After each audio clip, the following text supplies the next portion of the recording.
The one thing is to really understand that it's hormones that drive weight gain and a lot of metabolic disease. If you want to lose body fat, you actually need to extend the period of time that you're not eating. In other words, extend your fasting period and get rid of all the snacks. Instead of storing energy, you want to use the energy. So the whole thing is sort of misguided. You talk to any so-called expert and it's all about calories. Meet Dr. Jason Fung, a top nutrition and functional health expert and a best-selling author. He is a recognized leader in the alternative health field, and he invented the intermittent fasting movement. In this video, we distill the essence of his teachings and highlight the fastest way to lose weight and heal diseases with his top 3 hacks. Your body is smart. Your body knows what to do. If you have all those calories sitting on your body, right? 100,000 calories sitting in body fat and you don't eat for 3 days. Well, you need 6,000 calories. Well, you have 100,000, 200,000. So what's the problem? Take it out of your body fat. Let your body eat your body fat. That's what fasting is doing for you. And it's totally natural because that's what it's there for. That body fat is not there for looks. It's there for you as a source, as a store of calories. So fasting just lets you use that. Let's first understand the main cause of obesity. Our bodies respond to hormone, right? So if we're gaining body fat, then it's because the hormones have signaled us to gain body fat. Insulin is a hormone that essentially tells us to store body fat.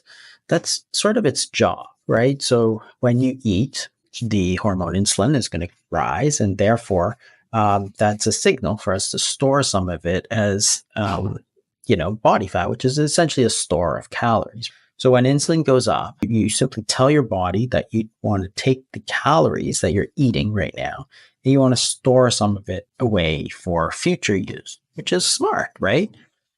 And it turns off fat burning and it turns off sugar burning. So, your body has 2 sources of energy: glucose, which is sugar, and fat. Okay, so you can store sugar in the form of glycogen in the liver, and you can store fat in the form of body fat. When insulin goes up, what happens is that you stop burning glucose and you stop burning fat. So insulin inhibits like the glycogenolysis, which is the breaking down of glycogen. So you basically stop burning sugar, you stop burning fat, and you store it, right? So that's sensible. If you're eating it, then you don't want to use your stores. You want to, because you're putting it in, not taking it out. So essentially, when you're eating, you're storing calories. That's what insulin is telling you to do. If the food that you eat shoots your insulin way up high, you're going to store more of it. If your insulin goes down, only then can you actually burn those sugar and fat, which are those stores of calories. Because when insulin goes down, your body senses, so I'm not getting food anymore, so I have no source of energy coming in. I need to use my own stores of energy and burn it, right? So not difficult. When you eat, insulin goes up, you store energy. When insulin is down, which happens when you don't eat, then that's when you burn calories in the form of sugar or fat. Now, let us move on to the effect of fasting on your insulin levels. Fasting is simply a period of time that you allow.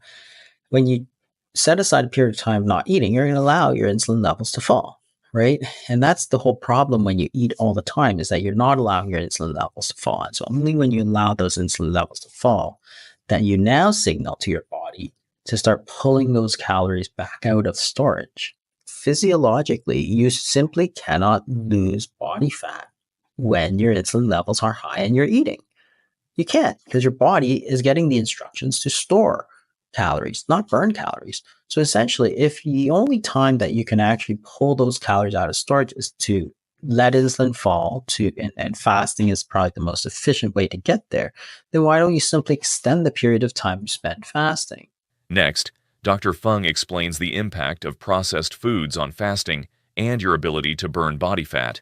It's ultimately the processing of foods that is going to probably be the most important thing. So eating, sort of making sure you have your proper fasting schedule, but when you're eating, you making sure that you eat unprocessed foods, because when you eat unprocessed foods, it's very difficult to sort of go overboard on them, right? Overboard means that you eat them and you can't stop eating them because they have such, say, low satiety value, right? So if you eat an apple, you usually stop after one, but if you drink apple juice, you could drink the juice of 5 apples, for example, right? So that extra step of juicing them or processing them has made you sort of over, take too much of a certain component of it, which is the juice part, right? But that's also the part that has the no satiety, right? Because you're not eating the actual pulp, you're not eating the fiber. So all you're getting is the juice of it, which is a lot of the sugar and not a lot of the stuff that's going to make you full. So you've taken that step and made it a much less sort of healthy food. That is, if you look at the glucose spike and insulin spike, it's much different. You can do the same with virtually any other foods, right? Like you can take a food and then turn it into an ultra processed food, right? You can take chicken and then you can turn it into a chicken nugget, right? And it's not the same. It's much different. And how much you eat is much different, because remember, when they process foods, they often lower the satiety value of the food so that when you eat it, normally you eat a piece of, a food is going to make you full. But if they do something to it, process it usually, like turn it into corn chips or something, they'll put additives and stuff so that you can keep eating them, right? Because they want to sell it to you. They want you to eat more. So therefore, that value, if you go back towards the unprocessed foods, that's going to make you healthier for longer, because it's going to be that natural food that is going to make you full, right? There are all these mechanisms in our body, hormonal mechanisms, to stop us from overeating. Those are what most processing tries to circumvent so that you'll eat more, right? It's deliberate. When fasting, it's crucial to be mindful of your food choices.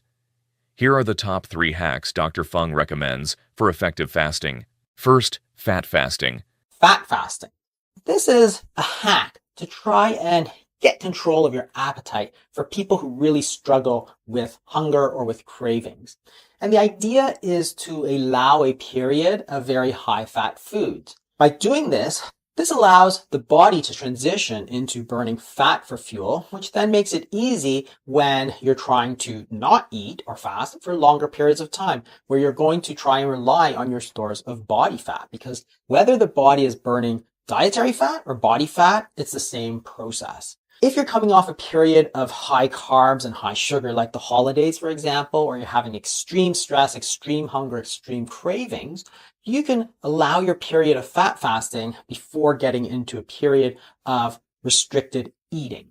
The idea is to stave off the hunger by only eating very high fat foods. No dairy or nuts, because it's very easy to overeat them, but things like eggs, bacon, salmon, sardines, olive oil, avocado, butter, and any of the leafy greens. Teas, coffees, and bone broths are also allowed. Even if you wind up eating a lot and very often in the first few days, it'll gradually taper off, and then you'll be able to control that hunger more easily. Second, keep it boring. Keep it boring. If you limit the variety of foods that you eat, you're naturally going to eat less. If you are eating the same foods over and over and over again, I'm going to be a lot less prone to eating too much of this. There's 2 big reasons why we eat. One is that we're hungry, but that's not the only reason we eat. We also eat because we enjoy it. Food is delicious. So therefore, you can eat for hunger or you can eat for pleasure. If you're eating the same foods again and again and again, the pleasure starts to diminish. And it doesn't matter what food it is, if you're eating it every day, it soon becomes routine and it soon becomes boring. Then you're going to eat until you're no longer hungry, but you're not going to eat more because you simply don't want to. That's often the secret with a lot of restrictive diets. If you have a diet, for example, that cuts out meat, you're going to naturally limit the food variety. If you have a diet that cuts out vegetables and is meat only, you're going to keep it boring. If you have a diet that is very low in carbs, you're going to eat a less variety of foods. If you are eating low fat, you're going to have low variety of foods, and so on. So the secret to success for a lot of diets is simply that they limit the food variety. And you can do this yourself once you understand the power of limiting food variety. It's often also important to eat natural foods because there is a natural limit to how often we can eat them without getting bored. Whereas processed foods are often designed to be addictive. So adding a lot of MSG or adding a lot of salt or additives or sugars keeps the foods interesting to us even when we would naturally get bored of them. Third, exercise. Exercise. Exercise is generally not that effective as a weight loss tool because the number of calories that you burn during exercise generally is very small compared to how many we eat in a day. However, there are huge benefits to exercise, and one of them is to take your mind off of food. Think about a time that you were playing basketball or playing soccer or going for a bicycle ride or going for a run. In the middle of that exercise, have you ever thought, wow, I'm really hungry? Probably not, because if you're in the middle of high exertion, you're in the middle of a tennis game, your focus is on playing the game. The muscles are demanding the blood. The blood is not there for your digestive system. So you're not thinking about food, you're not hungry, and you're shutting down your digestive system in order to shunt the blood over to the working muscles.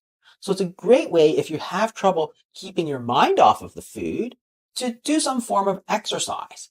The other thing that's often very good about exercise is if you can get out into nature. If you're going for a long hike or a long bicycle ride, a walk along the river or something like that, that is a natural stress relief. And it's how we evolved to handle stress. So picking up a hobby, picking up some kind of exercise or game is a great way to stop eating all the time. It really gives you something else to do that is going to take that hunger away because you're focused and your blood supply is going away to your muscles instead of to your stomach, and you're not thinking about the hunger. Well, that's it for today. Let us know if you would like us to discuss more on this topic. Please share your views with us in the comment section below. For now, make sure that you like this video, subscribe to the channel, and do not forget to hit the bell icon to never miss an update. Thanks for watching, and until next time, stay healthy.